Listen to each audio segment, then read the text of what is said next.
Dear students, welcome to Amrit Senior Secondary School. Students, आज मैं आपको कक्षा 10वीं की पाठ्य पुस्तक हिंदी का की पाठ नंबर 9 की जो कहानी है जिसका नाम है दो कलाकार वो पढ़ाऊंगी। लेकिन उस कहानी को पढ़ने से पहले मैं आपको उसकी लेखिका मन्नू भंडारी के बारे में कुछ बताऊंगी। मन्नू भंडारी नई कहानी की एक प्रसिद्ध लेखिका है, प्रसिद्ध यानी कि मशहूर लेखिका है। आपके उपन्यास और कहानियाँ मानवीय भावनाओं को स्पर्श करते हैं। आपका जन्म 3 अप्रैल 1931 में भानपुर मध्य प्रदेश में हुआ। आपकी विद्यालय स्तर की शिक्षा अजमेर में हुई, जबकि स्नातक स्तर की परीक्षा स्नातक स्टूडेंट्स जब आप 12वीं करते हो तो उसके बाद की जो परीक्षा है वो आप कॉलेज में करते हो, तो उसे हम स्नातक की परीक्षा कहते हैं। आपने कलकत्ता विश्वविद्यालय से 1949 में उत्तीर्ण की। आपका विवाह हिंदी के प्रसिद्ध कथाकार श्री राजेंद्र यादव से हुआ। आपने अपने पति श्री राजेंद्र यादव के साथ मिलकर 1 इंच मुस्कान की रचना की। आपकी प्रसिद्ध मशहूर रचनाओं में आपका बंटी और महाभोज ने बहुत ख्याति प्राप्त की, यानी कि बहुत ही प्रसिद्धि प्राप्त की, मशहूरी हुई। इन उपन्यासों के नाट्य रूपांतर भारत रंग महोत्सव नई दिल्ली, ये एक थिएटर है जहाँ से लोग जो हैं, जो बड़े बड़े एक्टर्स हैं निकले हैं, में प्रस्तुत किए गए। आपकी रचनाएं इतनी लोकप्रिय थी कि इनका कई भाषाओं में अनुवाद किया गया। मन्नू भंडारी की कहानियों ने हिंदी फिल्मों में अत्यंत प्रसिद्धि प्राप्त की। यही सच है, उपन्यास के आधार पर रजनीगंधा फिल्म बनी, जिसे फिल्म फेयर अवार्ड में सर्वश्रेष्ठ फिल्म घोषित किया गया। बासु चैटर्जी द्वारा निर्देशित स्वामी फिल्म के संवाद भी आपने लिखे। सन 1986 में आपकी कहानी समय की धारा प्रकाशित हुई। आपकी रचनाओं पर कई पुरस्कार मिले। विशेषता एक कहानी ये भी पर सन 2008 में आपको व्यास सम्मान दिया गया। दो कलाकार मानवीय भावनाओं को स्पर्श करती है, क्योंकि मनुष्य के मन को स्पर्श करती है, छूती है। चित्रा और रन्ना अतरंग सहेलियां हैं, पक्की से अतरंग यानी कि पक्की सहेलियां हैं। चित्रा चित्रकार है, उसकी तूलिका में जादू है, तूलिका यानी उसके ब्रश में जादू है जिससे वो चित्र बनाती है। उसके बने चित्र राष्ट्रीय व अंतर्राष्ट्रीय स्तर पर पुरस्कृत होते हैं। लेकिन अरुणा एक समाज सेविका है, वह बेसहारा लोगों को सहारा देती है। वह ईश्वर की बनाई सृष्टि में, इस संसार में, सृष्टि यानी कि संसार में गरीब और बेसहारा लोगों की बेरंग जिंदगी में अपनी सेवा से खूबसूरत रंग भर देती है। चित्रा का 2 अनाथ बच्चों और उनकी मरी हुई माँ का चित्र कई पुरस्कार पाता है। लेकिन अरुणा उन अनाथ बच्चों को अपनाकर, उन्हें माँ का प्यार देकर उनके जीवन में कई रंग बिखेर देती है। इस तरह अरुणा और चित्रा दोनों ही कलाकार हैं, लेकिन बाकी बात पाठकों पर छोड़ देती है। दो कलाकार कहानी में मन्नू भंडारी ने जन सेवा या मानवता की भावना को बहुत बड़ी कला माना है।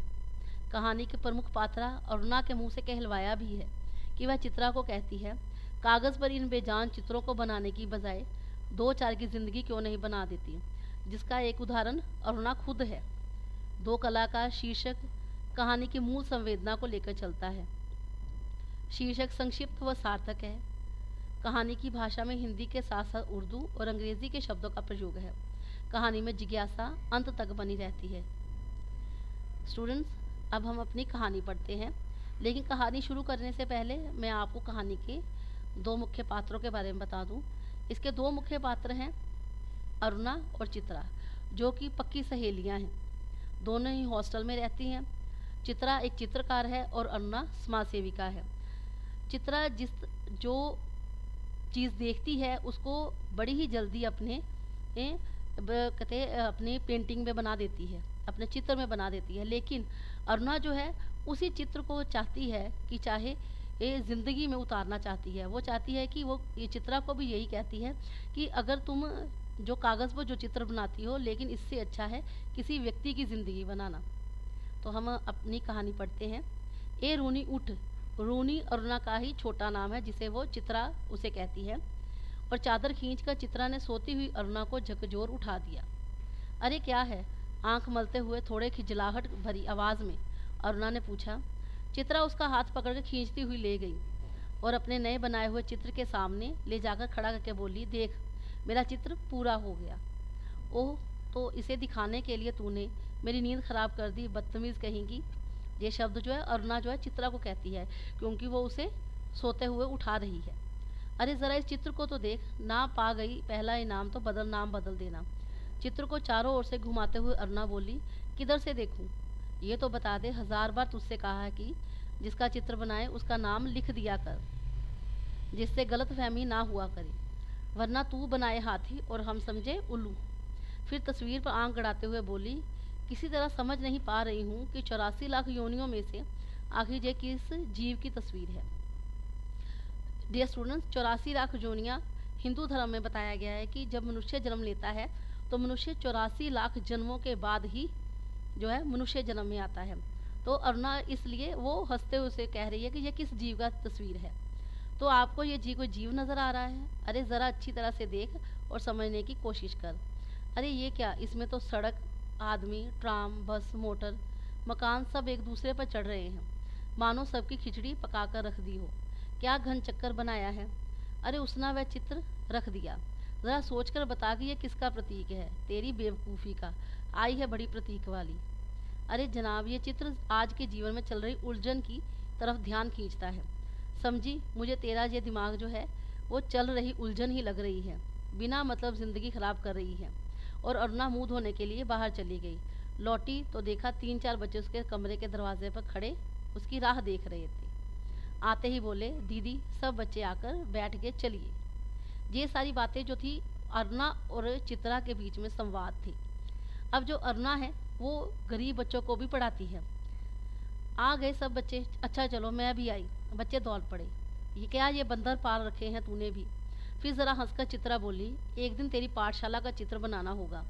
ज़रा लोगों को दिखाया ही करेंगे कि हमारी एक ऐसी मित्र साहब थी जो सारे दाइयों, चपरासियों और दुनिया भर के बच्चों को पढ़ा पढ़ा कर ही अपने आप को भारी पंडिता और समाज सेविका समझती थी।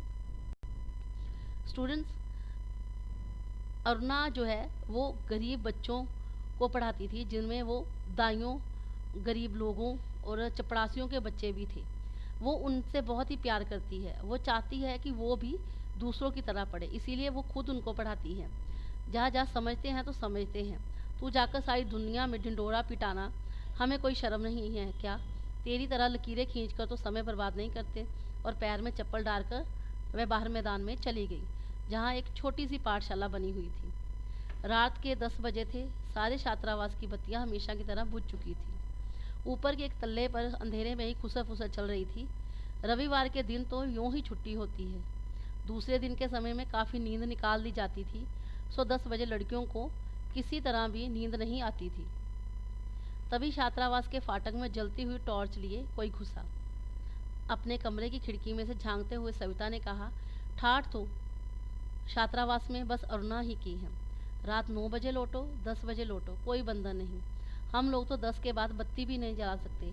स्टूडेंट्स, मैंने आपको बताया था कि अरुणा और चित्रा दोनों ही छात्रावास में रहती हैं। छात्रावास एक ऐसा स्थान होता है, जब आप कहीं दूर पढ़ने जाते हो तो वहाँ पर रहने के लिए जो आपको जगह दी जाती है, तो वहाँ पर बहुत सारे जो बच्चे हैं इकट्ठे रहते हैं, जिसे हम हॉस्टल या छात्रावास कहते हैं। छात्रावास में सभी लोग जो हैं अरुणा को प्यार करते हैं, लेकिन कुछ लड़कियां हैं या कुछ एक लड़की कह सकते हैं जो उससे अच्छा नहीं समझती है या उनसे जलती है, जिनमें सविता एक है। सविता के यही शब्द हैं जो वो बोल रही है। लौट आई अरुणा दी। आज सवेरे से ही वह बड़ी परेशान थी। फुलिया दाई का बच्चा बड़ा बीमार था। दोपहर से ही वह उसी के यहाँ बैठी थी। पता नहीं क्या हुआ बेचारे का, शीला ने ठंडी सांस भरते हुए कहा। तू बड़ी भक्त है अरुणा दी की। ये शब्द जो है, जो शीला जो थी वो सविता को कहती है। उनके जैसे गुण अपना ले तो तेरी भी भक्त हो जाऊंगी। ये शब्द जो है शीला जो है वो सविता को कह रही है, क्योंकि सविता जो है वो अरुणा को पसंद नहीं करती। मैं कहती हूँ उन्हें यही सब करना है तो कहीं और रहें। छात्रावास में रहकर ये जो नवाबी चलाती हैं, सो तो हमसे बर्दाश्त नहीं होती। सारी लड़कियां डरती हैं तो कुछ नहीं कहती नहीं, पर प्रिंसिपल और वार्डन तक रौब खाती हैं इनका, तभी तो सब प्रकार की छूट दे रखी है। तू भी जिस दिन हार तोड़कर, यानी कि हार तोड़ना यानी कि बहुत मेहनत करना, दूसरों के लिए जो मेहनत करने लग जाएगी, तो उस दिन तेरा भी सब रोब खाने लगेंगे, पर तुम्हें तो सजने संवरने से फुर्सत ही नहीं।